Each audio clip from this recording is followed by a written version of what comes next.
नमस्कार प्यारे बच्चों, ये भोजन का हमारा तीसरा लेक्चर है और हम लोगों ने लास्ट 2 लेक्चर्स में बहुत सारी चीज़ों को जानने का प्रयास किया। उसमें हम लोगों ने जो भोजन के रूप में ऊर्जा के रिसोर्सेस हैं, कार्बोहाइड्रेट और वसा, उस पर भी चर्चा की। इसके अतिरिक्त जो शरीर का विकास और अनुरक्षण के लिए जो ज़रूरी चीज़ें हैं, जो भी हमारी उनमें प्रोटीन है, विटामिन है, खनिज लवण है, जल है, रेशेदार पदार्थ है, इन सारी चीज़ों के बारे में भी हमने चर्चा की थी। आपको मैंने बताया था कि कार्बोहाइड्रेट और वसा किस प्रकार एक दूसरे से अलग हैं। ये हमारे शरीर में ऊर्जा के रूप में कार्य करते हैं। जब भी हमें शरीर में ऊर्जा की ज़रूरत पड़ती है तो हम लोग कार्बोहाइड्रेट और वसा का सेवन करते हैं। जो भी दूध से बने हुए पदार्थ होते हैं उन सब में वसा होती है। इसके अलावा मांस मछली का अगर हम सेवन करते हैं उनमें भी वसा अच्छी खासी मात्रा में मिलती है। कार्बोहाइड्रेट विभिन्न प्रकार के जो अनाज होते हैं, अनाजों के माध्यम से हम कार्बोहाइड्रेट शरीर को प्राप्त कर लेते हैं। इसके अतिरिक्त हम देखें तो जो हमारे जो मीठे फल होते हैं, चुकंदर है या इसके अलावा गन्ना है, इन सारी चीज़ों में हमको कार्बोहाइड्रेट उचित मात्रा में मिल जाती है। अगर आप ध्यान दें तो ये जो शरीर के विकास के लिए आवश्यक तत्व मैंने बताए, उनमें से प्रोटीन है, विटामिन है, खनिज लवण है, जल है, रेशेदार पदार्थ हैं। प्रायः इन सारी चीज़ों से हमें ऊर्जा नहीं मिलती, बल्कि अपने इनके सबके अलग अलग कार्य होते हैं। इसको लेकर के भी हमने आप लोगों के बीच में चर्चा की।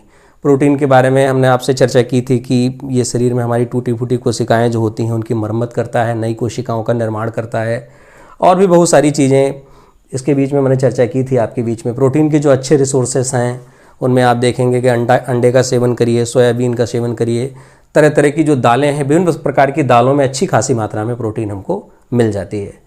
हमने विटामिन की बात की थी कि शरीर के प्रत्येक अंग को हेल्दी बनाए रखने के लिए विटामिन की ज़रूरत होती है, और प्रत्येक अंग को जिस अंग को हेल्दी बनाने के लिए जिस प्रकार के विटामिन की ज़रूरत होगी उसके अलग अलग टाइप होंगे। फिर बात आती है खनिज लवण। ये हमारे शरीर में खनिज लवण का जो कार्य होता है उचित पोषण में हमें मदद करता है। आपने देखा कि जैसे सोडियम क्लोराइड है, उसकी अपना अलग भूमिका है। तो एक लवण है खनिज सोडियम क्लोराइड। इसके तरह हमारा सोडियम है, पोटेशियम है, कैल्शियम है, मैग्नीशियम है, जिंक है, आयरन है, बहुत सारे खनिज लवण होते हैं। इसके शरीर में अलग अलग कार्य होते हैं। फिर हमने जल की जो चर्चा की, जल के बारे में हमने बताया शरीर में हमारा जो शरीर का अधिकांश भाग है वो जल से ही मिलकर बना हुआ। लगभग 70 से 80% हमारे शरीर में जल की मात्रा होती है। और जल जो है, कोई भी जैव रासायनिक क्रिया हो, हमारी जैव रासायनिक क्रिया को उत्पादित करने के लिए जल की ही ज़रूरत पड़ती है। बगैर जल के कोई भी रासायनिक अपक्रिया नहीं हो सकती। हमारे शरीर में जो श्वेत ग्रंथियाँ होती हैं, शरीर के अंदर की जो विषाक्त होते हैं, पसीने के माध्यम से श्वेत ग्रंथियाँ एक्टिवेट हो जाती हैं, और जो भी हमारे शरीर के अंदर का टॉक्सिन है वो पसीने के रूप में बाहर चला जाता है। अगर आप ध्यान दें तो जो अपशिष्ट पदार्थ होते हैं उनके निष्कर्षण के लिए जल की ज़रूरत पड़ती है। शरीर के ताप को नियमन करने के लिए, तापमान को बनाए रखने के लिए भी जल की आवश्यकता हमको पड़ती है। फिर बात आती है रेशेदार पदार्थ। मैंने बताया था आपको कि ये हमारे भोजन की पाचन के में भी पूरी तरह से मदद करता है। कॉन्स्टिपेशन अगर हो रहा हो तो उसके संदर्भ में आप उसका सेवन कर सकते हैं। विभिन्न प्रकार के जो सलाद हैं, वो सलाद को अगर आप लेंगे तो उसमें अच्छी खासी मात्रा में आपको रेशेदार पदार्थ मिल जाते हैं। और भी मैंने रेशेदार पदार्थों के बारे में, भुट्टा है, कच्चा भुट्टा, उसको आप सेवन करिए, या अंकुरित अनाज का सेवन करिए, अच्छी खासी मात्रा में आपको फाइबर मिल जाएगा। इसके बाद जो हमारी बात आती है अगली, वो संतुलित आहार क्या होता है।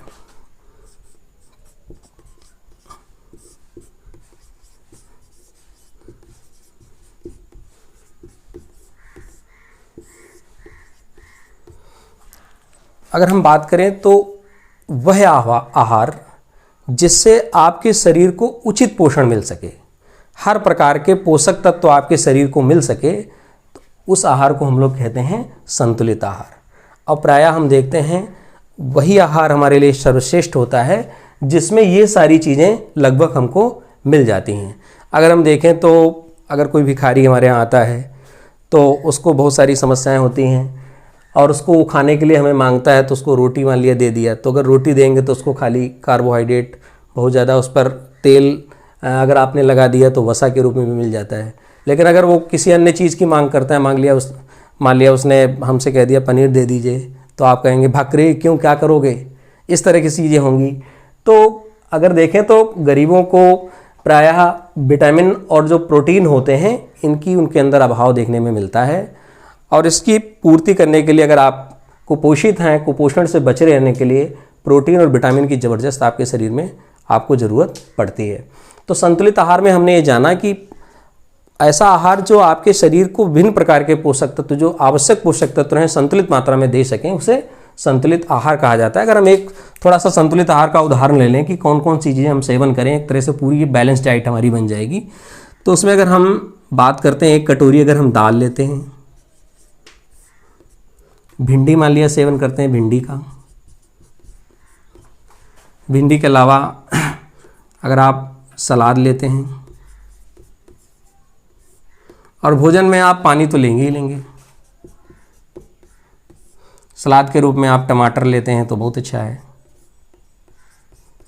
इस तरह से चीज़ें आप देखेंगे, जब आप दाल लेंगे तो दाल में आपको उचित मात्रा में प्रोटीन मिल जाएगी, और जब आप भिंडी लेंगे तो आप देखते हैं ये फाइबर, उच्च फाइबर युक्त भोजन है, इसमें अच्छी खासी मात्रा में फाइबर आपको मिलेगा। इसके अलावा आप देखेंगे इसमें विटामिन भी मिल जाता है। तो आपने देखा कि इसमें यहाँ प्रोटीन है, यहाँ पर फाइबर है, विटामिन भी है, यहाँ सलाद में भी काफ़ी अच्छी खासी मात्रा में आपको क्या मिल जाएगा, अच्छी खासी मात्रा में फाइबर देखने को मिल जाएगा। इसके अलावा जो पानी है, पानी में अच्छी तरह से आपको यह जानकारी होगी, खनिज लवण भी होते हैं। इसके अतिरिक्त हम रोटी का जब सेवन करेंगे तो रोटी का सेवन करने से हमको कार्बोहाइड्रेट मिल जाएगा। और जब भी कोई सब्जी बनती है तो उसमें तेल का तो प्रयोग होता ही है। इस तरह से आप देखेंगे उसमें वसा भी अच्छी खासी मात्रा में मिल जाएगी।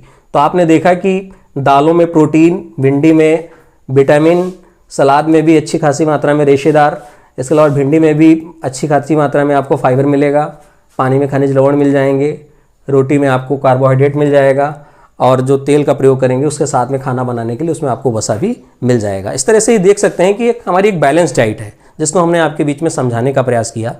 और अगर आप देखें तो बहुत सारे लोग संतुलित जो है आहार के रूप में दूध का प्रयोग के लिए कहते हैं। आप दूध का भी प्रयोग इसमें कर सकते हैं। एक अच्छी संतुलित डाइट के लिए और अच्छे सेहत के लिए बहुत ज़रूरी है। बहुत बहुत धन्यवाद आप सबका।